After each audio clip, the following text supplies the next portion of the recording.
जय हिंद प्यारे साथियों, आप सभी का बहुत बहुत स्वागत है। तो देखिए, आज के सेशन का पहला प्रश्न है, भारत में प्याज का सबसे ज़्यादा उत्पादन किस राज्य में होता है? महाराष्ट्र है। गन्ना का पूछा जाता है कि गन्ना का उत्पादन सबसे अधिक किस राज्य में होता है? तो उत्तर प्रदेश में होता है। जूट का काफ़ी बार एग्जाम में पूछा गया है, इसलिए आप लोग इसको ज़रूर ध्यान रखें। तो जूट का सबसे अधिक उत्पादन होता है पश्चिम बंगाल में, और सोयाबीन का सबसे अधिक होता है मध्य प्रदेश में। दूसरा प्रश्न है, भारी नाभिकों से निकलने वाली अल्फा किरणें कैसी होती है? बिल्कुल एग्जाम में छपने वाला प्रश्न है, इस पर आप लोग मार्क करके रखें, इम्पोर्टेंट है। धनात्मक होती है।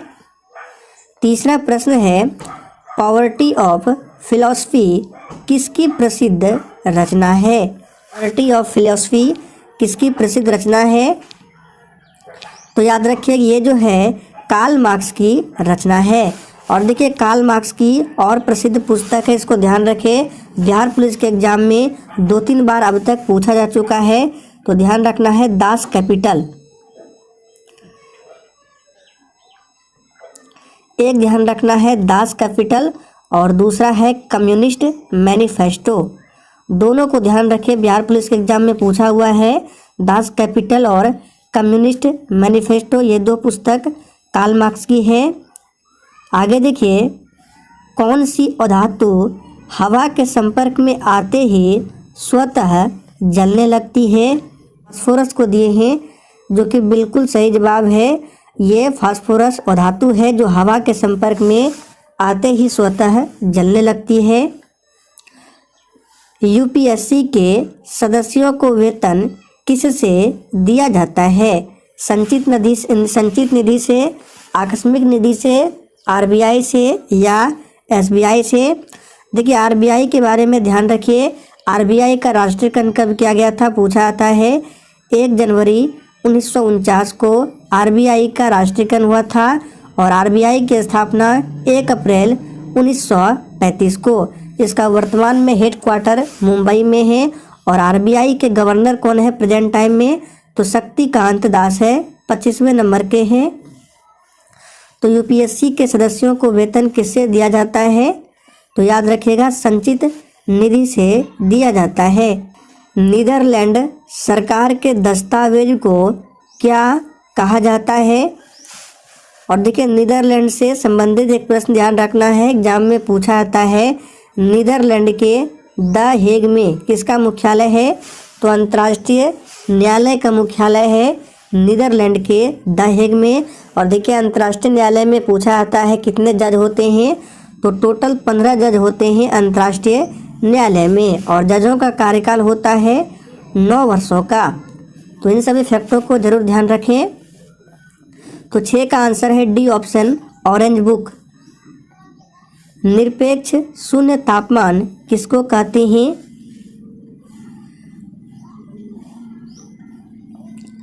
तो सही जवाब है -273 डिग्री सेल्सियस जो है ये निरपेक्ष शून्य तापमान है। आगे देखिए, प्रोटॉनों के मुख्य संरक्षक कौन होता है?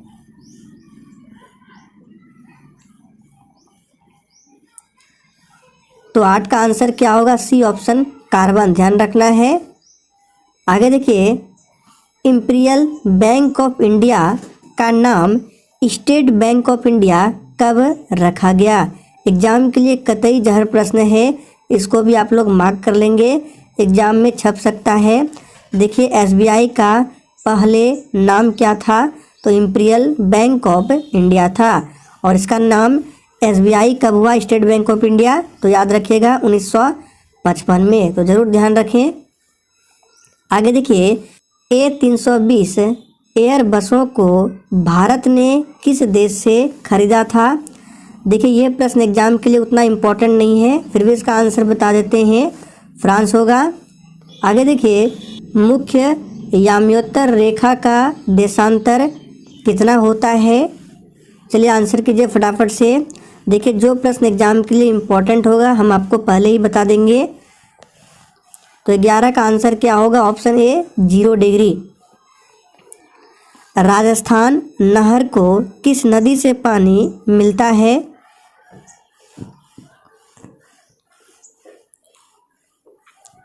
तो सही जवाब है सतलज नदी से। राजस्थान नहर को किस नदी से पानी मिलता है? तो सतलज नदी से। आगे देखिए, किस रुधिर वर्ग को सार्वजनिक दाता के नाम से जाना जाता है?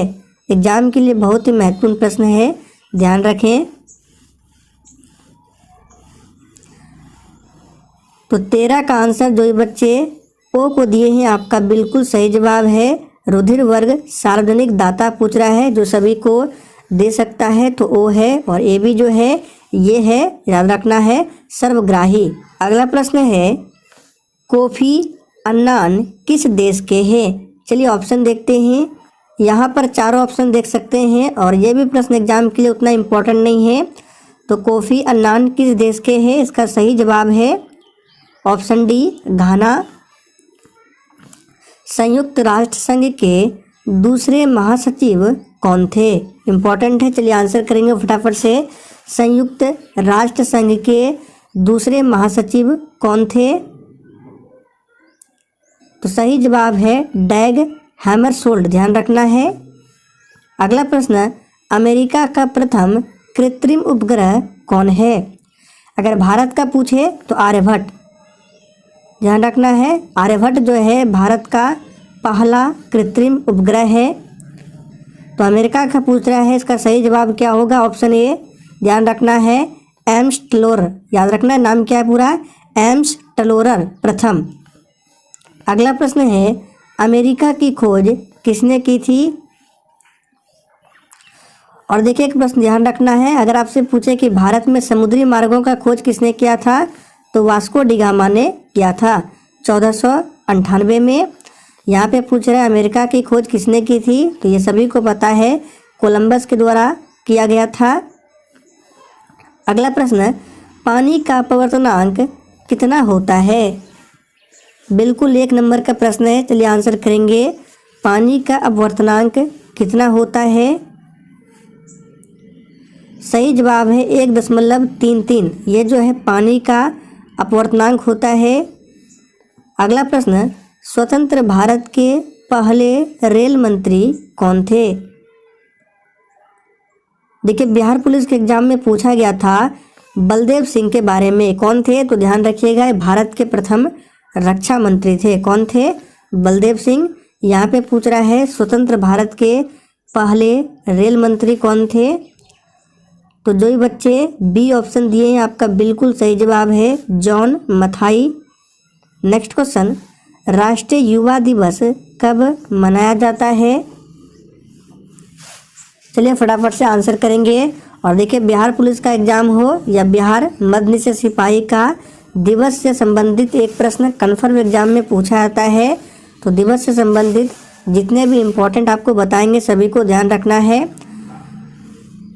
तो राष्ट्रीय युवा दिवस 12 जनवरी को मनाया जाता है। पुराणों की संख्या कितनी है? चलिए आंसर कीजिए फटाफट से। तो 21 का आंसर जो भी बच्चे 18 को दिए हैं आपका बिल्कुल सही जवाब है। पुराणों की संख्या 18 है और सबसे जो प्राचीन पुराण है वो है मत्स्य पुराण। और विष्णु के 10 अवतार पूछा जाता है एग्जाम में कि विष्णु के 10 अवतार के बारे में किस पुराण में मिलता है? तो मत्स्य पुराण में। उपनिषद कितने हैं? तो 108 उपनिषद है, वेद 4 है। मार्स गैस किसे कहा जाता है? बेसिक लेवल का प्रश्न है और एग्जाम में पूछा जाता है। चलिए आंसर करेंगे, मार्स गैस किसे कहा जाता है? तो बिल्कुल सही जवाब दिए हैं, मीथेन को मार्स गैस कहा जाता है। सूत्र होता है CH4। और धान की खेत से कौन सी गैस निकलती है ये पूछा जाता है, तो यही है मीथेन। राष्ट्रीय कैलेंडर को किस वर्ष स्वीकार किया गया था?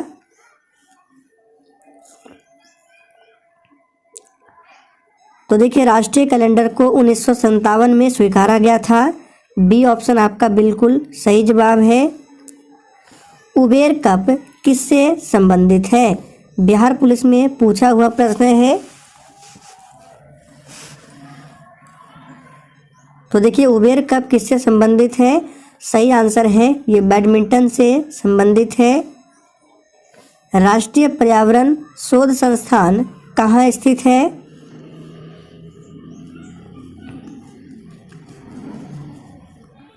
तो ध्यान दीजिए राष्ट्रीय पर्यावरण शोध संस्थान कहाँ स्थित है?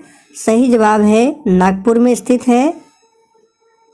भारत का भूगोल पुस्तक को किसने लिखा है? एग्जाम के लिए महत्वपूर्ण है, चलिए आंसर कीजिए।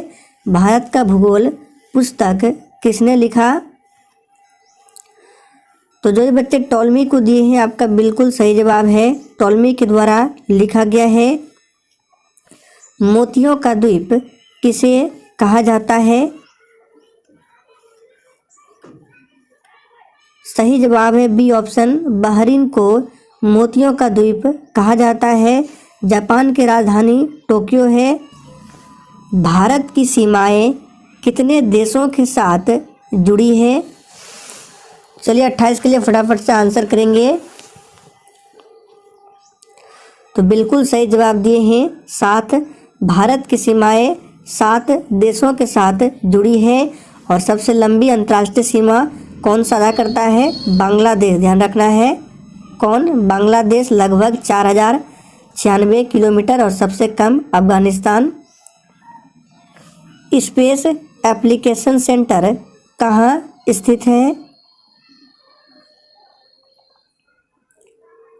सही जवाब है अहमदाबाद में स्पेस एप्लीकेशन सेंटर स्थित है।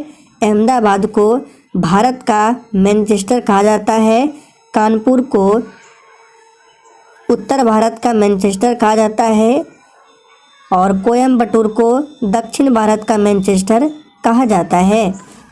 अंधेर नगरी चौपट राजा के लेखक कौन है? चलिए आंसर कीजिए। अंधेर नगरी चौपट राजा के लेखक कौन है? तो सही जवाब है भारतेंदु हरिश्चंद्र। सी ऑप्शन जो ही बच्चे दिए हैं आपका बिल्कुल सही जवाब है। यूरेनियम के उत्पादन में अग्रणी देश कौन है? एग्जाम के लिए ये प्रश्न महत्वपूर्ण है, चलिए आंसर कीजिए। यूरेनियम के उत्पादन में अग्रणी देश कौन है? सही जवाब है कनाडा, ध्यान रखना है। थाईलैंड को सफ़ेद हाथियों का देश कहा जाता है। गुरु गोविंद सिंह की समाधि कहाँ पर है? चलिए फटाफट से आंसर कीजिए। देखिए गुरु गोविंद सिंह सिखों के 10वें गुरु थे। इनका जन्म पटना में 1666 ईस्वी में हुआ था और इन्होंने 1699 ईस्वी में, ध्यान रखना है, खालसा पंथ की स्थापना की थी। और गुरु गोविंद सिंह की समाधि कहाँ पर है? तो सही जवाब है नांदेड़ में, ध्यान रखना है। मेडागास्कर किस महासागर में स्थित है? एग्जाम के लिए काफ़ी ज़्यादा इम्पोर्टेंट प्रश्न है, चलिए आंसर करेंगे। मेडागास्कर किस महासागर में स्थित है? तो याद रखिएगा 33 का आंसर है ए ऑप्शन, हिंद महासागर में स्थित है। सौर मंडल की खोज किसने की थी?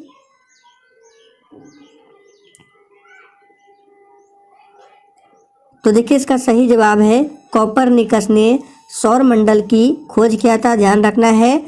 और ग्रहों की गति का नियम किसने दिया था? तो केपलर ने दिया था। भारत के प्रथम गृह मंत्री कौन थे? तो ध्यान दीजिए भारत के प्रथम गृह मंत्री कौन थे? सरदार वल्लभ भाई पटेल भारत के प्रथम गृह मंत्री थे, ध्यान रखना है। सरदार बलदेव सिंह भारत के प्रथम रक्षा मंत्री थे। हीरा का अपवर्तनांक कितना होता है? चलिए फटाफट से आंसर कीजिए।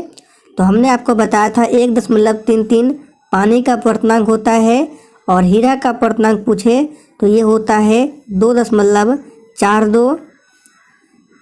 दक्षिणी ध्रुव की खोज किसने की थी?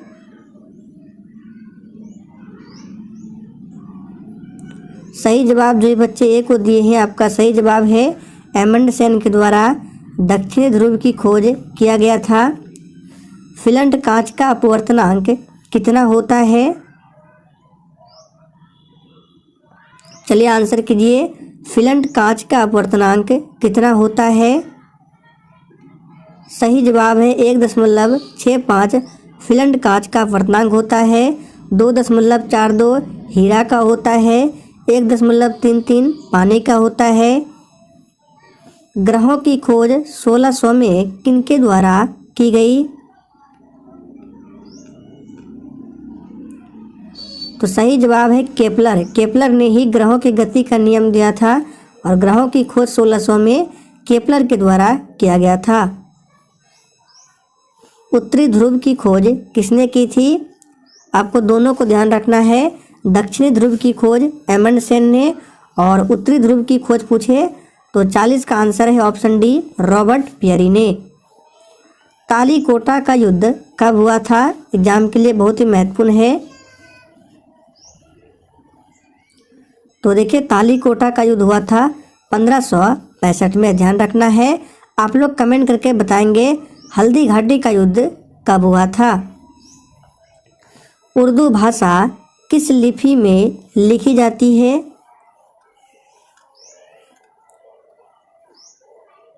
सही जवाब है डी ऑप्शन खरोष्टी लिपि में उर्दू भाषा लिखी जाती है। भारत की प्रथम महिला IAS कौन है?